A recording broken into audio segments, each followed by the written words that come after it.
अस्सलाम वालेकुम जी फ्रेंड्स। आज का मेरा टॉपिक है वो है यूजिंग लैग्रांज इक्वेशन है। इसको यूज़ करते हुए हम इक्वेशन ऑफ मोशन फाइंड करनी है किसकी, पार्टिकल की। कि पार्टिकल की मोशन की जो इक्वेशन है उसको हमने फाइंड करना है bye using Lagrange equation. Okay. और जो वो पार्टिकल है वो मूविंग कर रहा है अंडर पोटेंशियल एक्स वाई जी में। ओके। तो आइए स्टार्ट करते हैं। बिस्मिल्लाहिर्रहमानिर्रहीम सल्लल्लाहु अला मुहम्मद सल्लल्लाहु अलैहि वसल्लम। सबसे पहले देखिए मेरे पास लैग्रांज इक्वेशन है, ये हमारे पास, ये इसको हम लैग्रांज इक्वेशन का नाम देते हैं। ओके हो गया। तो अब इसमें देखिए जो मेरे पास ये है ना, क्यू डॉट एंड क्यू, ये हमारे पास जनरलाइज्ड कोऑर्डिनेट्स को होते हैं।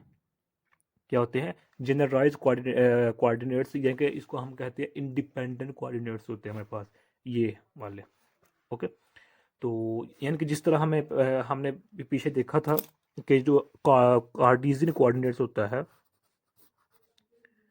ये हमारे पास एक्स एक्सिस है, वाई एक्सिस, जी एक्सिस है। तो इसमें जो हमारे पास एक पॉइंट है पी, इसको पी लेते हैं। तो ये पॉइंट जो पी है ये डिपेंड, इसमें जो हमारे पास होता है ये डिपेंडेंट कर रहा है वाई एक्सिस पर भी और जी एक्सिस पर भी, और किसी तरह की एक्स एक्सिस के लिहाज से पर भी डिपेंड कर रहा है।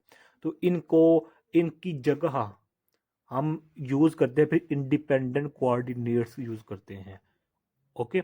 या फिर जनरलाइज्ड कोऑर्डिनेट्स यूज़ करते हैं, जो कि हमारे पास क्या है, Q1, Q2 एंड Q3। ये चार्जेस नहीं है, ये कोऑर्डिनेट्स हमारे पास होते हैं। तो ये, अच्छा, मैं उस डिटेल में नहीं जाना चाह, चूंकि मेरा टॉपिक कुछ हो रहा है। तो ये देखें मेरे पास ये क्या है, लैग्रांज इक्वेशन है। ओके। अब हम ये वैल्यू एक इक्वेशन है मेरे पास, L is equal to T negative V. T हमारे पास क्या है, इस ये लैग्रेंजियन होती है हमारे पास। टी हमारे पास काइनेटिक एनर्जी है, वी हमारे पास क्या है, पोटेंशियल एनर्जी है। तो हमने फाइंड क्या करना है कि हमने इक्वेशन ऑफ मोशन फाइंड करनी है, मोशन की इक्वेशन फाइंड करनी है किसकी, पार्टिकल की। ओके। तो हम इसके थ्रू फाइंड करेंगे। तो सबसे पहले हम देखते हैं कि जब हमारे पास काइनेटिक एनर्जी होता है वो equal to M V square होता है, वन ओवर वी एम, वैसे का वैसे ये वी क्या है। अब जो मेरे पास वी है इसकी जगह मैं ये ले सकता हूँ, ये वाली टर्म। ओके। क्योंकि हम क्लासिकल में बात कर रहे हैं जनरलाइज कोऑर्डिनेट्स की, इंडिपेंडेंट को। ये देख, अच्छा, ये देख लिखा हुआ है Q1, Q2 एंड Q3 हमारे पास क्या होते हैं, ये जनरलाइज कोऑर्डिनेट्स हैं या फिर इंडिपेंडेंट कोऑर्डिनेट्स है। Q1 की जगह मैं x1, Q2 की जगह मैं x2, Q3 की जगह x3 लिख सकता हूँ। These are also generalise coordinates are independent coordinates. यानी कि अब जो मेरे पास x1 x2 है ये एक दूसरे पर डिपेंड नहीं कर रहे। जिस तरह कार्टेशियन कोऑर्डिनेट्स में x1 जो होता है वो x2 पर, या फिर जो x1 होता है वो y1 पर डिपेंड कर रहा होता है। इस तरह अब ये है तो वही यानी कि निशान x1 उसी तरह का लिखा है, लेकिन अब उस टर्म में हम इसको यूज नहीं करेंगे। अभी मेरे पास इंडिपेंडेंट एक दूसरे के लिहाज से। ओके। यानी कि हम q की जगह इसको लिख रहे हैं। तो अच्छा, ये मेरे पास q डॉट है। ओके। तो यहाँ हमारे पास ये, इसको मैं इस तरह लिख सकता हूँ। तो ये मेरे पास इक्वेशन आगे जो मेरे पास ये है किसकी इक्वेशन है, काइनेटिक एनर्जी की इक्वेशन है। तो मेरे पास जो पोटेंशियल एनर्जी है वो वी, पोटेंशियल एनर्जी को हम वी से डिनोट करते हैं। तो मेरे पास इसको मेरे पास ये है। ओके। जो मैं ये कि ये जो मैं एक्चुअल मेरे पास ये क्या थी पहले, ये थी 1 2 3, ये थी मेरे पास। तो इसकी जगह मैं इस तरह इसको इस तरह लिख सकता हूँ। तो अब हम इस इक्वेशन में इसकी वैल्यू को इधर पुट करेंगे, इसको पुट करेंगे तो मेरे पास इक्वेशन आ जाएगी ये वाली। डन हो गया। तो पोटेंशियल एनर्जी है, काइनेटिक एनर्जी हमारे पास, ये इक्वेशन नंबर 4 है। तो ये मेन ये इक्वेशन है हमारे पास। तो अब एल की वैल्यू है, इस एल की वैल्यू को मैं इधर पुट कर दूंगा जो मेरे पास इसमें और इसमें। ओके। तो इधर पुट कर देंगे तो अब हम जो पार्टिकल की मोशन की इक्वेशन इसको फाइंड कर लेंगे। क्योंकि जो पार्टिकल होता है वो या तो फिर एक्स एक्सिस या वाई एक्सिस या जी एक्सिस को लॉन्ग मूव कर सकते हैं। तो सबसे पहले हम along the far X axis देख रहे हैं, यानी कि फार एक्स कंपोनेंट देखते हैं। तो जब हम फार एक्स कंपोनेंट देखेंगे तो जो मेरे पास ये क्यू है, क्यू डॉट क्यू है, इसकी जगह मैं लिख लूँगा क्यू डॉट लिख लूँगा, क्यू की जगह को खाली सिंपल एक्स लिखूँगा। ये मेरे पास इक्वेशन 1 बन गई है। ओके। अब क्या करूँगा कि ये मेरे पास इक्वेशन बन चुकी है लैग्रांज इक्वेशन की, इसको मैंने इस फॉर्म में लिख लिया है। तो अब मैं इसको इधर पुट करूँगा और इसी की वैल्यू को मैं इधर पुट करूँगा। तो इसको पहले हम डिफ्रेंशिएट करते हैं। सल्लल्लाहु अलैहि मुहम्मद सल्लल्लाहु अलैहि वसल्लम। ये देखें ये जो इक्वेशन नंबर 4 हमारे पास, उसको हम डिफरेंशिएट कर लेंगे with respect to X and X dot के लिए, के लिहाज से, कि जो हमारे पास होती है जो लैग्रांज इक्वेशन है।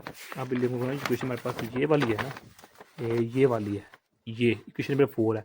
इस पूरी इक्वेशन को सबसे पहले मैं विद रिस्पेक्ट टू पहले करूँगा इस एक्स डॉट के लिहाज से डिफरेंशिएट, फिर करूँगा इसके लिहाज से, फिर उस जो दोनों वैल्यू आ जाएगी फिर इसमें पुट कर दूंगा इस इक्वेशन में। तो मेरे पास फॉर एक्स एक्सिस यानी कि फॉर एक्स कंपोनेंट हमारे पास जो पार्टिकल की मोशन की वैल्यू वो आ जाएगी। तो इक्वेशन नंबर 4 है, उसको मैं सबसे पहले डिफरेंशिएट करना विद रिस्पेक्ट टू एक्स, खाली एक्स। अच्छा मैं इधर लिख ही लेता हूँ, ये देखें L is equal to 1 over M, M हमारे पास। तो अल्लाह भला करे आप लोगों को, सल्लल्लाहु अलैहि मुहम्मद सल्लल्लाहु अलैहि वसल्लम। X dot plus Y dot plus Z dot square plus V X Y जी।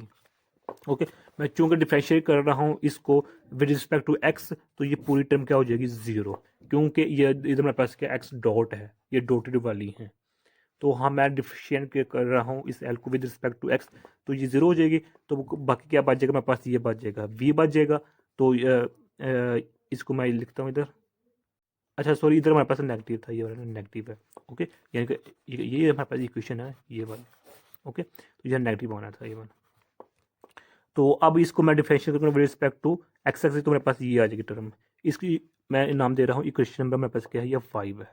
तो अब इसी इक्वेशन को, जो मेरे पास ये इक्वेशन है, इसको मैं डिफरेंशिएट विद रिस्पेक्ट टू यहाँ एक्स के था, मैं एक्स डॉट करूँगा तो मेरे पास ये वैल्यू आ जाएगी, यानी कि अब ये वैल्यू 0 हो जाएगी। अब इसको मैं डिफरेंशिएट करूँगा तो मेरे पास ये आ जाएगा, ये भी वैल्यू 0, ये भी हो जाएगी, क्योंकि वाई एक्सिस लॉन्ग है, ये जी एक्सिस के लॉन्ग है। तो मैं ले रहा हूँ फॉर एक्स एक्सिस के लिए, तो मैं सिर्फ इसी को यूज़ करूँगा तो मैं इसकी वैल्यू ये आ जाएगी। तो ये मेरे पास इसको मैं ये इक्वेशन हो जाएगी। अब हमारे पास दो वैल्यूज दिए आ गए इक्वेशन नंबर 5 की शक्ल में, इक्वेशन नंबर 6 की शक्ल में। अब इस दोनों को वैल्यूज़ को मैं पुट कर दूंगा इक्वेशन नंबर मेरे पास 1 थी, क्योंकि जो मेरे पास ये यहाँ, ओके, इस यहाँ मैं पुट कर दूंगी दोनों की वैल्यूज़ को, तो मेरे पास ये आ जाएगा। तो इसको मैं इस तरह, फिर इसको इस तरह, इस तरह लिखूंगा, तो मेरे पास ये आंसर आ गया। लो जी, ये हमारे पास इक्वेशन ऑफ मोशन है for a particle in X axis या in X component by using Lagrange equation. ये की equation of motion of a particle by using Lagrange equation along the x axis या फिर along x component। बस से ही same process हम for y component के लिए करेंगे, कि जो मेरे पास लैग्रांज इक्वेशन है ये वाली, m x dot square plus y dot square plus c dot square negative v x y। Okay, तो अब इसको मैं डिफरेंशिएट करूँगा with respect to simple y, फिर इसको मैं करूँगा y डॉट के लिहाज से। तो जब इसको सिंपल करूँगा तो मेरे पास ये टर्म पूरी 0 हो जाएगी, क्योंकि इसमें डॉटेड है। तो ये आ जाएगी यहाँ से। तो जब विद रिस्पेक्ट टू डॉट करूँगा तो मेरे पास ये 0 हो जाएगी, तो ये रह जाएगा। तो इसमें ये भी 0, ये भी 0, क्योंकि हम वाई के लिए ले रहे हैं।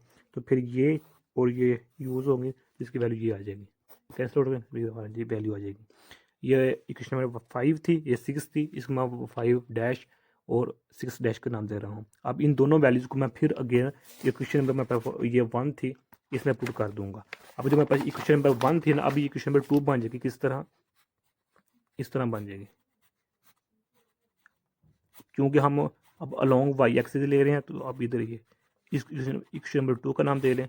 तो अब जो मेरे पास ये दो वैल्यूज़ आई हैं, ये वैल्यू और ये वैल्यू, इन दोनों वैल्यूज़ को मैं इधर पुट कर दूंगा। ओके, तो जब इधर मैं पुट कर दूंगा तो मेरे पास क्या आ जाएगी, ये आ जाएगा। इसको मैं इस तरह, इसको इस तरह और इसको इस तरह, इसको इस तरह लिख सकता हूँ, क्योंकि मेरे पास ये इसके रूल होता है। ओके, तो मैंने इधर शायद बताया होगा कि F is equal to negative इसकी होता है। तो यही हमने इधर यूज़ किया है, इधर यूज़ किया है, तो हमने ये लिख लिया है, यानी कि जो मेरे पास ये है किसकी इक्वल है, फोर्स की इक्वल है। तो मैंने लिखनी थी इसी तरह, इसको फिर यूज़ करेंगे तो मेरे पास जो ये वाली टर्म है किसकी इक्वल है जी, इसकी इक्वल है। ओके, यानी कि जब मेरे पास ये डेल होता है ना, ये मेरे पास डेल की वैल्यू होती है। तो अब चूंकि हम वाई एक्स के लिए ले रहे हैं, तो सिर्फ इसी को हम यूज़ करेंगे इसके लिहाज से। तो ये है, अब इसको मैं इस तरह भी लिख सकता हूँ। तो अब इसकी वैल्यू ये है, तो ये नेगेटिव है, तो साथ इधर नेगेटिव भी आ जाएगा। तो अब नेगेटिव इसकी बाय एफ की जो है ये हमारे पास आ जाएगी। तो जी ये हमारे पास equation of motion of a particle along the Y component या along the Y axis by using Lagrange equation ये आ गई। इसी तरह हम फिजिकली करेंगे, तो वो आप लोगों के लिए असाइनमेंट है, वो आप खुद कीजिएगा। सिंपल करना क्या है कि जो लैग्रेंज इक्वेशन है ये है 1/m, ये है, मैं अगेन फिर लिख रहा हूँ, तो वी एक्स वाई, इसको ये हमारे पास एल की वैल्यू है। सबसे पहले हम इसको डिफ्रेंशिएट करेंगे विद रिस्पेक्ट टू जी, फिर इसको हम डिफ्रेंशिएट करेंगे with respect to Z dot के लिहाज से, फिर जी के लिहाज से। इन दोनों की जो वैल्यूज आएंगी उसको हम आप जो हमारे पास थी ना लैग्रेंज इक्वेशन उसमें पुट कर देंगे। अब जो लैग्रेंज इक्वेशन होगी हमारे पास बन जाएगी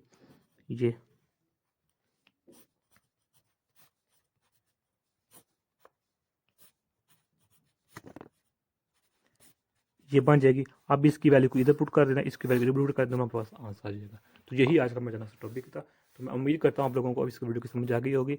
अगर आप लोगों ने अभी तक हमारा चैनल पाक MN अकेडमी इसको सब्सक्राइब भी नहीं किया तो प्लीज़ सब्सक्राइब कर दे। जज़ाकल्लाह खैर, अपनी दुआ में याद रखिएगा। अस्सलाम वालेकुम व रहमतुल्लाहि व बरकातुहू।